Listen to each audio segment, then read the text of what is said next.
guys, meet me again, Teresia Hilda Kayani, and today we have an English class, right? So, are you okay, guys? Everyone in home, are you safety and stay healthy? And don't forget, if you need to go outside, use your mask, and then also wash your hand regularly and keep your body healthy. Okay. Today is our 12th meetings for this semester, and I hope you're still enjoying learning even though you're at home and we learn through the multimedias. Okay, guys, today our topic will be talking about passive voice. Okay, let me see here. Passive voice. Okay, can you see that? Passive voice. Okay. Passive voice is structure, so you will learn a little bit about structure of sentence. I hope you all can do the active voice before you learn passive voice, because passive voice is made from active voice. Okay, guys, before we continue our study about passive voice, I would like to ask you some questions like one, how good you are in understanding English sentences. Okay, so if you have maybe a little understanding about active voice, then maybe it is quite hard to study about passive voice. Okay. But before we can, the second question is, how many sentences in English do you know? Okay, because the sentence type will be used also in passive voice. So you change active voice into passive voice using this type of sentence. Okay, let's continue. Let me erase this first. The main pattern of passive voice is be plus verb 3. Okay, so please remember this. This is verb. Verb in Indonesia is kata kerja. In English, we have different type of verb. Jadi dalam bahasa Inggris, Bapak Ibu akan mengenal ada tipe-tipe dari kata kerja. Ada perubahan bentuk kata kerja bentuk pertama, bentuk kedua, dan bentuk ketiga. Or in English we say present, present participle, and past participle. Okay, so untuk bisa melanjutkan ke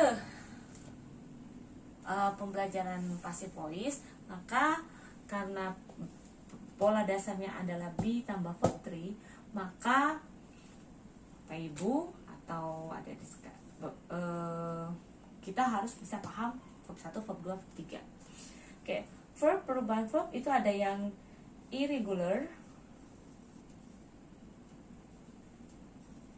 ada yang regular.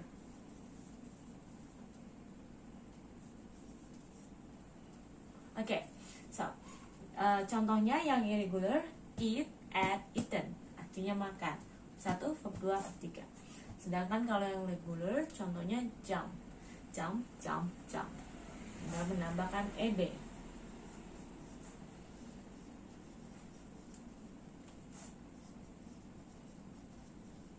Oke, tadi eat, ate, eaten.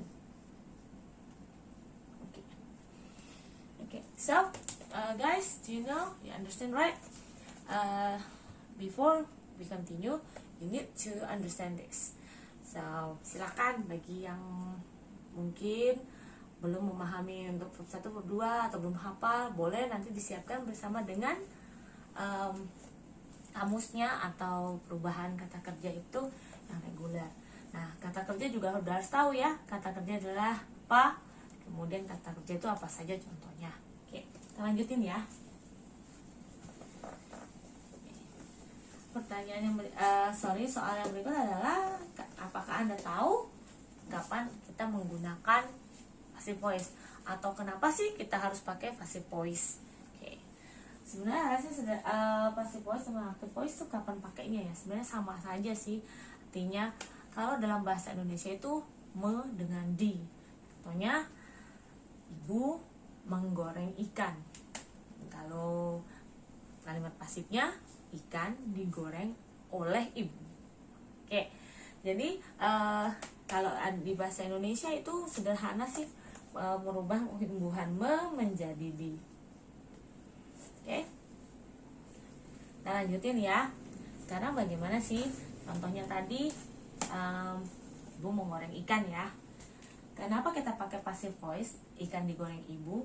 Kita mau menegaskan pada yang perhatian pada objeknya, jadi pada ikannya, bukan pada ibu yang menggorengnya. Jadi kalau aktif itu kita berfokus pada subjeknya atau pelakunya, ibu menggoreng ikan. Sedangkan pada kalimat pasif kita fokus pada ikannya, ikan digoreng oleh ibu. Karena kita fokus pada objeknya yaitu ikan, yang dalam kalimat pasif berubah menjadi subjek kalimat tersebut, maka kata oleh ibu atau kata pelaku yang menggoreng ikan itu sebenarnya boleh ada, boleh tidak. Jadi siapapun boleh menggoreng, yang pasti ikannya sudah digoreng. Oke, sampai sini. Is it clear enough for you? If you have a questions, please write your questions and then you can ask me. Or later, if the question is answered, then you don't need to ask it. Okay? Lanjutin ya. How to make it in English? Okay, this is in Indonesia, right? Let's see.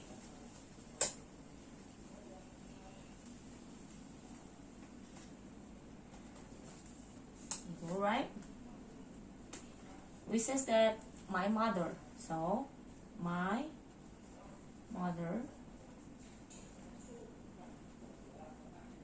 fries fish. Okay, so this one is a subject, this one is predicate, and this one is an object. So remember, when we change that into passive, we put the object of the sentence, of active sentence, into the subject of passive. So we say that fish, because this is, we pretend that fish is only one, then we say is, right? Remember, the pattern is be plus verb 3. Ingat ya, pola dari kalimat pasif adalah be tambah verb 3. Maka be ya, objek dari kalimat aktif akan menjadi subjek kalimat pasif, kemudian subjek dari kalimat aktif akan menjadi objek kalimat pasif. Kita tuliskan saja dulu di sini.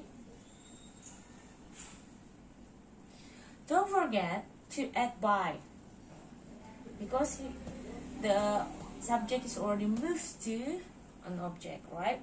Jadi olehnya, kata oleh dalam bahasa Inggris disebut by. Oke, terus sekarang kita tinggal memperhatikan bagaimana kalimat predikat yang ada di sini.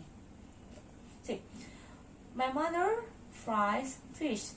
Fish, remember you use be, then that is fish only one, is verb 3 of fry. Fry is the kata dasarnya ada fry, seperti itu. Kalau kita buat bentuk ketiganya menjadi fried. So, fish is fried by my mother.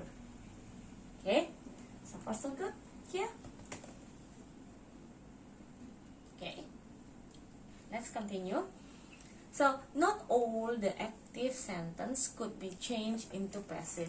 So, please see here, only the active sentence that has an object can be changed into passive. Okay. So, if you use the word cry, or bahasa Indonesianya menangis, maka tidak bisa kita ubah menjadi kalimat pasif, karena proses menangis itu adalah kata kerja yang tidak membutuhkan objek, ya, atau disebut juga independent verb. So, kata-kata kerja yang tidak membutuhkan objek itu biasanya tidak bisa dirubah menjadi kalimat pasif atau tidak digunakan di dalam kalimat pasif. Contohnya lagi, I sleep, saya tidur, maka tidak ada objeknya. Kalau diubah tetap saja saya tidur, itu kalimatnya tetap kalimat aktif. Okay guys, that's a simple one. So that's my very brief explanation about kalimat passive or active, passive voice. So for this week, I would like you to make an example to make your own passive voice. Silakan Pak Ibu pakai cari contoh yang banyak, yang baik, atau bisa yang kalimat yang Bapak Ibu buat. Jadi kalau bisa buat kalimat, contoh kalimatnya tuh jangan menggunakan contoh kalimat yang sudah ada di buku. Jadi Bapak Ibu silakan buat dulu bahasa Indonesianya, kemudian Bapak Ibu terjemahkan ke dalam bahasa Inggris, lalu ubahlah kalimat aktif itu tersebut menjadi kalimat pasif. Silakan mau pakai simple present, simple past, kemudian mau pakai past perfect, past continuous, present perfect, present continuous. It's up to you, and let's see next week.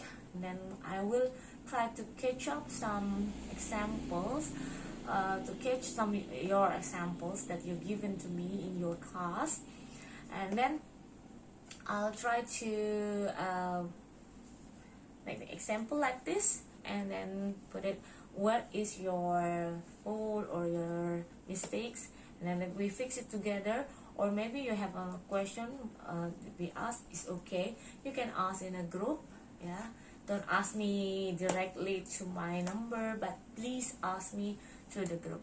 Okay, I think that's all for our meeting today. Thank you very much, and I hope you still healthy, happy, and see you.